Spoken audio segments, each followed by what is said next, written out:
Siapa yang suka makan ikan? Seberapa sering sih kamu konsumsi ikan? Nah, Semarang sebagai kota pesisir punya potensi perikanan budidaya dan laut yang luar biasa loh. Apalagi konsumsi ikan perlu digalakkan biar masyarakat makin sehat. Potensi ini ternyata bisa digali dan dikelola oleh sekelompok mahasiswa jadi bisnis yang menguntungkan. Yuk cari tahu lebih banyak tentang bisnis seafood bareng sama MLBI Seafood. Oke people, sekarang ini usahaku kembali lagi tentu saja bersama saya Hani Nurmalita, dan kali ini kita akan ngebahas soal masalah seafood. Tadi kalau di awal kita udah lihat ya kayak gimana sih segernya seafood itu, ternyata semua itu bisa kita dapatkan dengan mudah loh sekarang ini karena banyak layanan, dan salah satunya usaha yang akan kita bahas. Nah, ini namanya adalah MLBI Seafood, dan sekarang saya sudah bersama founder MLBI Seafood yaitu Kak Christian De La Hoya. Christian De La Hoya atau Kak Hoya. Iya. Ya. Nah, Hoya ini sebenarnya kalau kita lihat salah satu di kota Semarang yang sedang naik ini ada MLBI ya. Iya. Dan menjadi salah satu buat kita yang suka seafood, bingung gimana cari stok seafood, lagi mager kalau misalnya harus ke pasar ataupun ke mall, ke supermarket, ini bisa jadi solusinya. Salah satu solusinya. Tapi sebenarnya awalnya gimana sih bisa punya ide untuk bikin MLBI, dan sebenarnya MLBI ini apa gitu? Kalau orang mungkin nggak tahu, apa dikirain restoran atau dikirain jasa titip belanja atau gimana? Ya, jadi MLBI itu dimulai dari keresahan saya pribadi ini. Dan waktu itu ayah ikut salah satu proyek di Medan dan tumpur dan jatuh. Akhirnya orang tua bilang untuk kayaknya nggak usah merantau lagi karena biaya di sini nggak bisa dikirim. Dan saya rasa kayaknya saya yang harus bertanggung jawab penuh, dan saya nggak suruh mereka kirim lagi untuk bulanan dan semesteran. Saya fight di sini, tapi saya ninggalin utang dulunya. Saya orangnya nggak suka punya utang nih. Dan dulu ada sekitar 9 jutaan, dan saya milih untuk ke pesisir karena itu punya latar belakang dulu praktikum dan skripsian. Saya itu juga kan Fakultas Perikanan dan Kelautan nih. Jadi posisinya Hoya masih sebagai mahasiswa ya? Benar. Kemudian ada cobaan itu. Benar.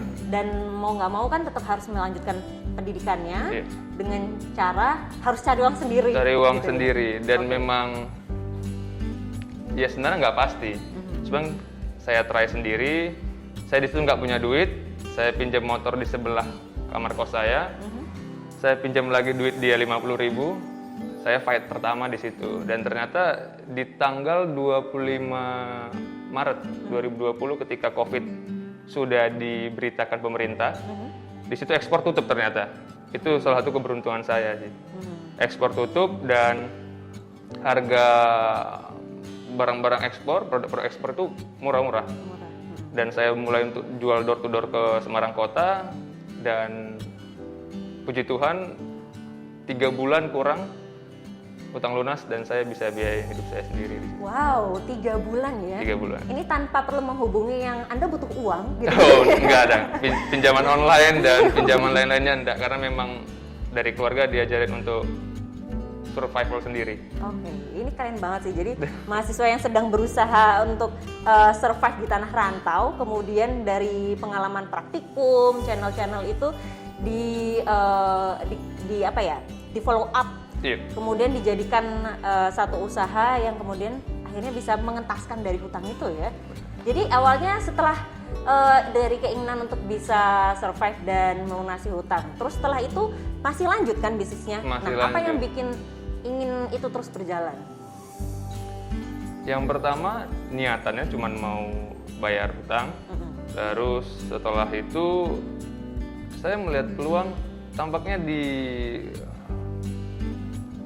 akhir jauh sebelum era ini kayaknya laut dipunggungin deh sama warga-warga kita sendiri. Dan ketika dulunya Ibu mantan Menteri Susi sudah mulai menghadap ke lautan, kita lihat kayaknya di sini ladangnya basah banget, masih basah banget.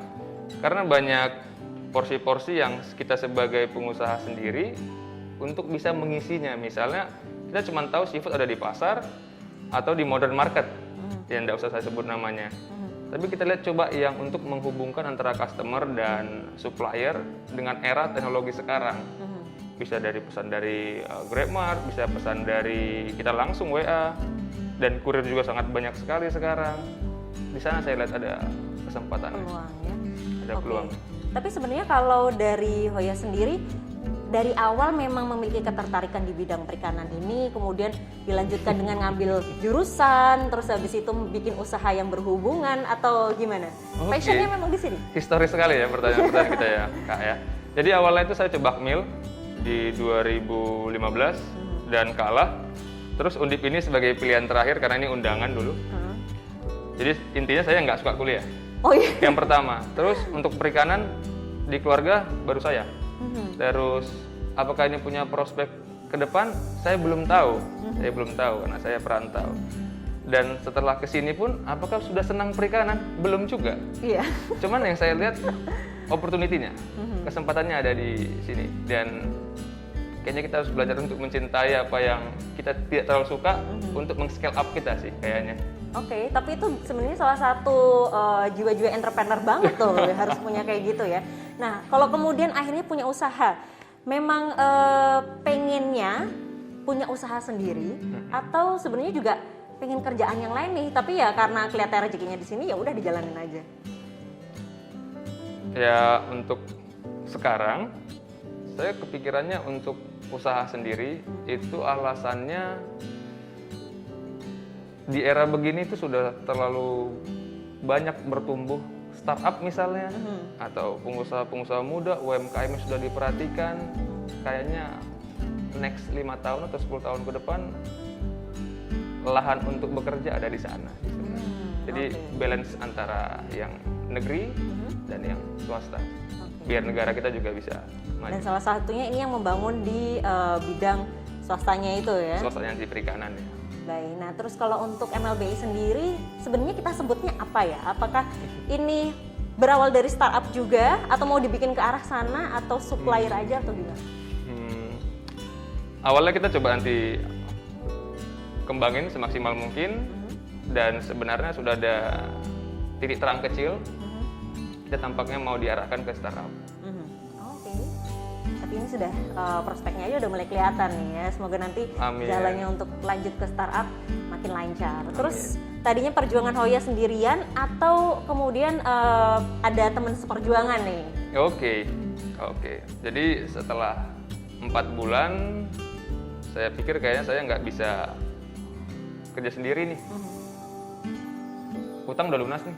Terus saya kayaknya siapa nih? Nah, saya cari orang yang dipercaya. Nggak mesti harus tahu dulu, harus dipercaya. Saya hubungi ada sekitar 40 orang, dan ternyata ya saya call tiap malam, dan ternyata yang kepilih itu komting saya sendiri di perikanan, Adi Nugroho. Terus setelah berlanjut, saya kayaknya butuh nih untuk hulu ke hilir, dari hulu ke hilir.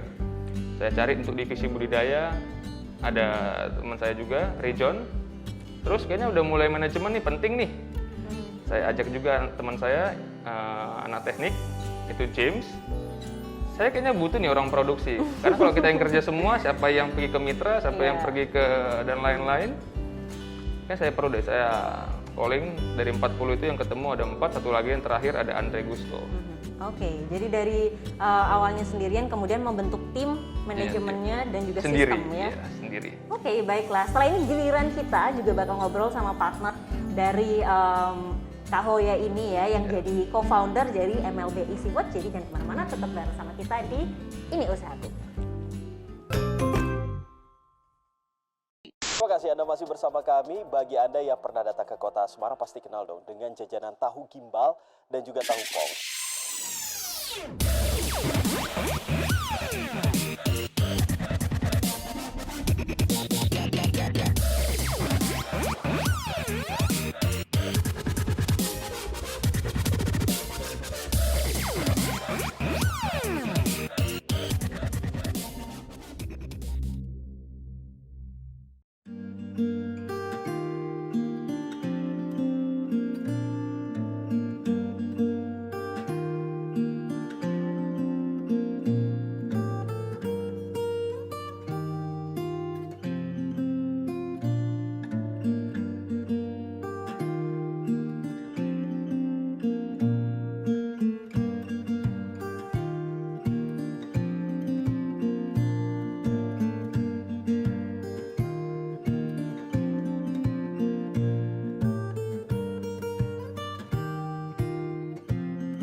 Kita lanjut lagi, ini usahaku masih seputar MLBI Seafood. Dan kalau tadi kita udah ngobrol bareng sama foundernya Kak Hoya, sekarang kita beralih sama co-foundernya, yaitu ini Kak Adi Nugroho ya. Aku panggil Adi aja ya. Iya, Mbak. Kalau Adi berarti sekarang handle apa nih di MLBI Seafood? Sekarang untuk saat ini saya sendiri lagi handle ke bagian operasional, marketing sama keuangan.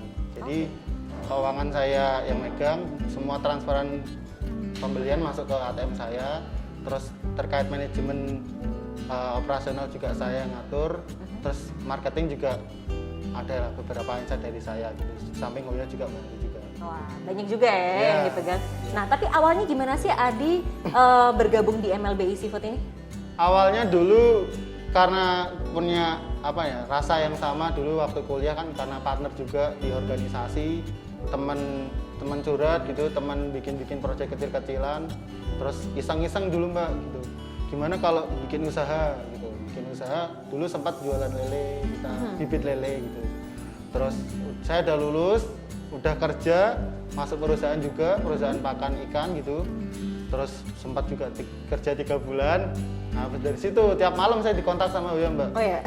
Coba bantu aku lah. Aku bilang nanti tunggu, aku tahu dulu sistemnya dari sini, marketing kan, saya sales marketing juga di perusahaan pakan itu Mbak. Oh, jadi belajar juga di iya, sana belajar ya tentang gitu. sistemnya. Bentar aku cari ilmunya dikit dulu dari sana gitu. Nanti kalau udah dapat lah dikit, nanti baru saya pertimbangkan. Terus berjalan, tiap hari wah risih juga kan Mbak. Oh, dia coy, selalu atas, tapi saya nggak nolak ajakan dia, nggak pernah saya nolak ajakan orang Mbak. Oh nggak pernah, saya terima dulu.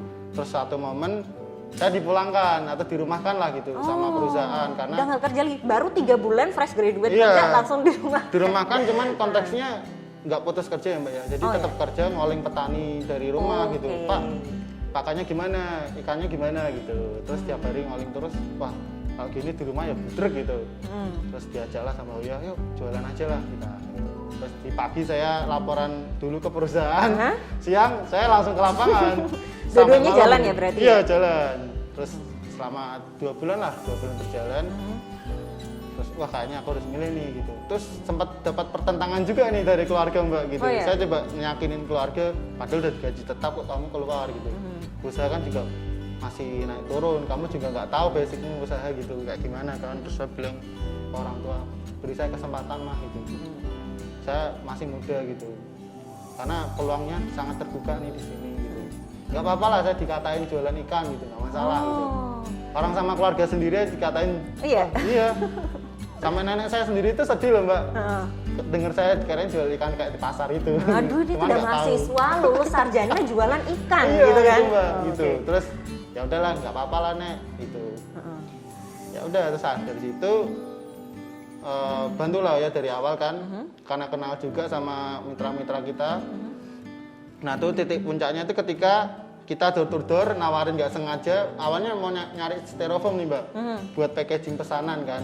Terus cari di Maps, ketemulah satu tempat gitu, ternyata dia jualan frozenan juga gitu. Terus kita nawarin, Bu kita ada kepiting, ada udang gitu, mau nggak Bu gitu. Terus ibunya kepikiran tuh, kayaknya saya cocok nih Mas gitu. Pak pandemi sama ibunya itu diolah lah gitu, kepiting sama udang kita. Terus dari situ orderan meningkat. Dari situ dilemparin ke ibunya kemana-mana. Ini Mas ada pesan ini, ada pesan ini, pesan itu. Terus kita ya akhirnya dari situlah kita bisa makan awalnya Mbak. Gitu. Terus mau Ketemu nggak mau, pintunya ya. Iya, ibunya itu sangat berjasa banget sih buat kita gitu. Terus permintaan meningkat. Terus satu momen ternyata ibunya juga karena COVID ini kan Mbak, COVID terus dia penjualannya menurun. Terus akhirnya kita pun juga berdampak juga. Terus akhirnya kita kepikiran kayaknya Nggak bisa ngandelin satu. harus ngembangin lagi nih gimana. Terus akhirnya kita jualan ke kos-kosan, ke anak-anak kos-kosan dulu banyak kan masih belum bisa pulang nih, mau pada pulang nggak bisa, kita tawarin ke kosan. Terus kita sempat juga tawarin lewat WA sama Facebook dulu Mbak awalnya. Terus ketemu, dapat konsumen juga. Kebetulan konsumen yang beli itu beberapa golongan menengah lah gitu Mbak. Terus kita antar langsung ke sana, dapat penolakan banyak gitu awal-awal COVID Mbak. Wah sampai sedih. Berarti ini memang usahanya juga dimulai ketika udah COVID ya? Iya, pas COVID gitu. sampai sempat dikatain kurir lah, apalah. Terus Mas kirimnya taruh situ ya Mas, nanti uangnya tak taruh di keranjang itu gitu. Oh, itu ketika door to door tadi? Iya, door to door itu. Jadi tiap hari kita ngambil barang, langsung dikirim sorenya, malam kita ngambil barang lagi. Itu Ngambil barangnya itu kan nggak di Semarang aja ya, atau di mana? untuk yang awal-awal dulu kita masih Semarang. Jadi dari pesisir Semarang arah Kendal sampai ke arah Kedema gitu. Kita ngunci di situ dulu karena yang buat alokasi transportasi kan dekat bisa gitu. Diambil tiap hari ke sana. Jadi ke sana terus nganterin gitu. Iya, tiap hari Mbak, badan pegel-pegel lah pasti gitu. Terus kemudian dari sistem yang ditawarin door to Iya, door, kemudian lewat WhatsApp, berkembangnya gimana setelah itu? untuk Dulu mendapatkan lebih awalnya karena permintaan udah meningkat, terus kita melihat peluang juga nih di lapangan ternyata ada yang perlu kita up lagi nih, kayak produk-produk premium gitu. Misalnya kayak kepiting, udang bagut, terus ikan-ikan kayak ikan kakap gitu kan Mbak. Ternyata produksinya lumayan tinggi, hasil tangkapannya banyak nggak kejual gitu kan. Terus kita coba pasarin, terus saya ngide juga sama anak-anak juga, coba tawarin door to door, tapi via email gitu. Oke. Tawarin lah ke hotel-hotel, ke rumah makan gitu. Terus akhirnya dari beberapa kontak yang kita tawarin gitu, ya alhamdulillah adalah 10 atau 5 sampai 10 lah Mbak gitu awalnya. Terus lumayan juga, kita tiap minggu lah supply dulu Mbak gitu. Wah, berarti benar-benar bertahap ya? Iya, bertahap. Oke. Terus dari situ juga Semarang udah nih, coba kita lemparin seafood yang sekiranya tuh daerah-daerah nggak ada seafood gitu. Bandung misalnya, kota besar, atau daerah Salatiga gitu. Terus langsung kita tembak di situ. Kita pakai Facebook, tawarin kontaknya ini yang butuh ini, kita siap kirim gitu. Wah, digital marketingnya langsung jalan ya di situ ya? Dari situlah awalnya, terus meningkat juga. Oke. Soalnya kalau dilihat ini Instagramnya MLBI Seafood juga keren loh ya, jalan kasih konten-konten edukasi ke masyarakat. Boleh Iya. Instagramnya apa? Nama Instagram kita tuh @MLBI Seafood gitu. Oke. Iya. Jangan lupa nanti dicek ya. Setelah ini kita akan lanjut ngomongin dan juga lihat secara langsung apa aja sih produk yang dipunyai MLBI Seafood. Jadi jangan kemana-mana, tetap di Ini Usahaku.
Masih di Ini Usahaku, kali ini episode MLBI Seafood. Dan tadi kita udah ngobrolin ya dari asal usul, operasional. Nah sekarang nih, pasti penasaran kan, emang MLBI Seafood tuh punya apa aja sih?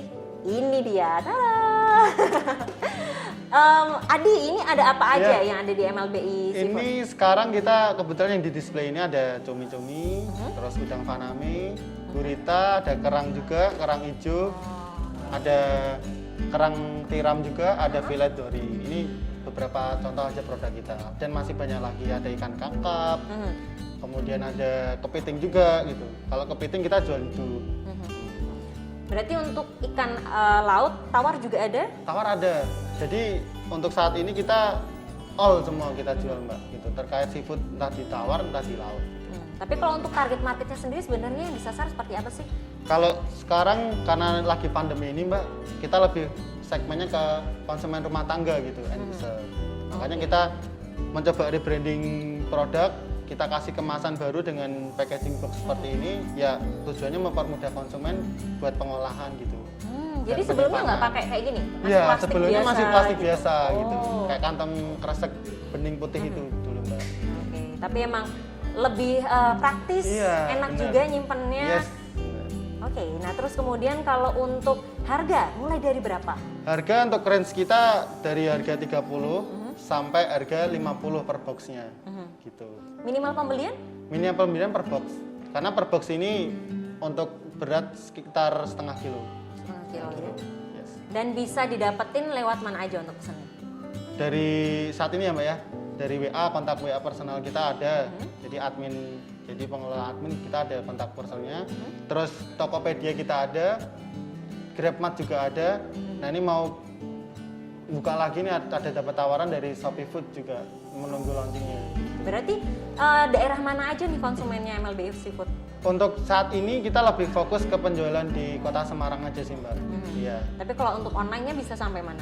Online, wah kita sampai Bali juga mbak. Oh sampai Bali. Sampai Bali. Tapi untuk peminatnya yang paling tinggi Jakarta malah mbak. Jakarta? Jakarta, iya, Oh, Jakarta. oke. Dan ini semua produk dari Semarang dan Yes. sekitarnya? Yes.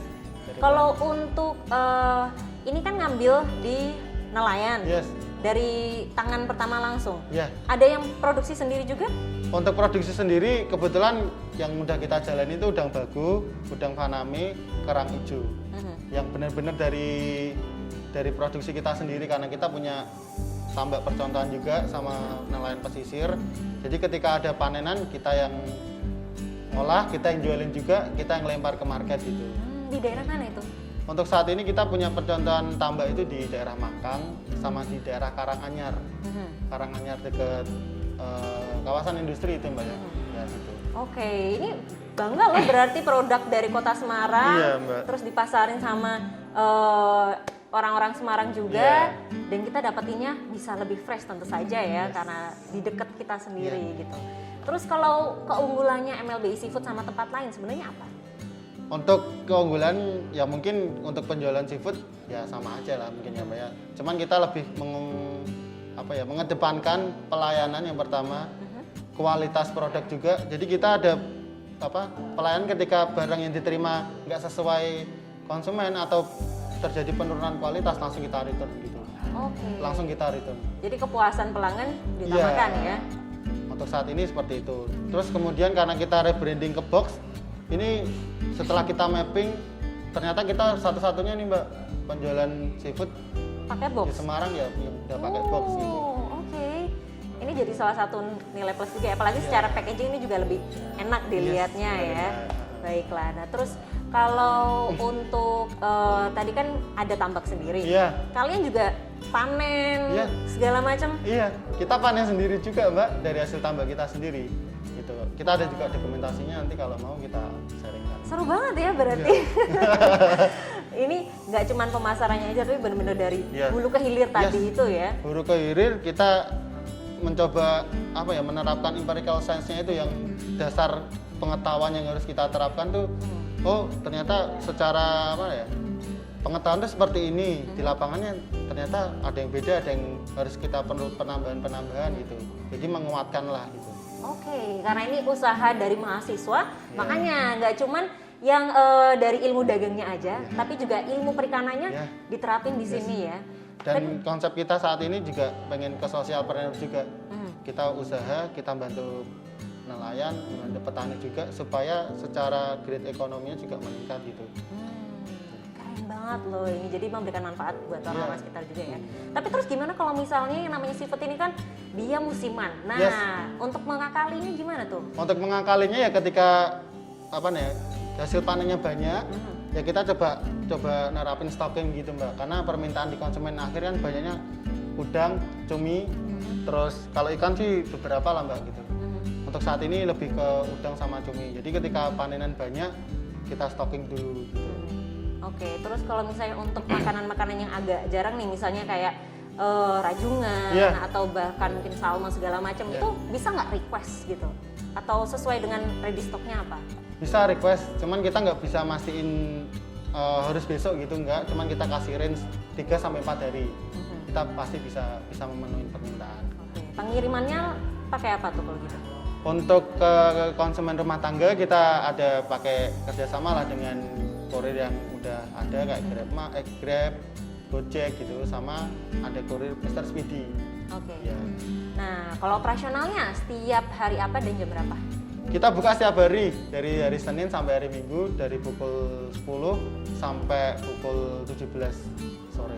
Oke, Ya. jadi mulai jam 10 pagi udah bisa Ya, pesan ya. udah Itu bisa. pesan untuk hari H bisa, buat besok juga bisa, atau Bisa, gimana? bisa. Jadi tergantung kayak misalnya yang kepiting hidup itu kan harus kita prepare dulu. Kalau yang hidup-hidup biasanya PO. Cuman yang kayak udang, cumi, gurita yang bisa kita stocking kalau ada barang hari itu kita kasih. Oke. Terus kalau ngomongin soal omset nih, nah kelihatannya ini kan udah sedemikian trial error banyak Ya. dilakukan, marketingnya juga udah Iya, lebar gitu kan. Ya. Sampai berapa sih omsetnya per bulan?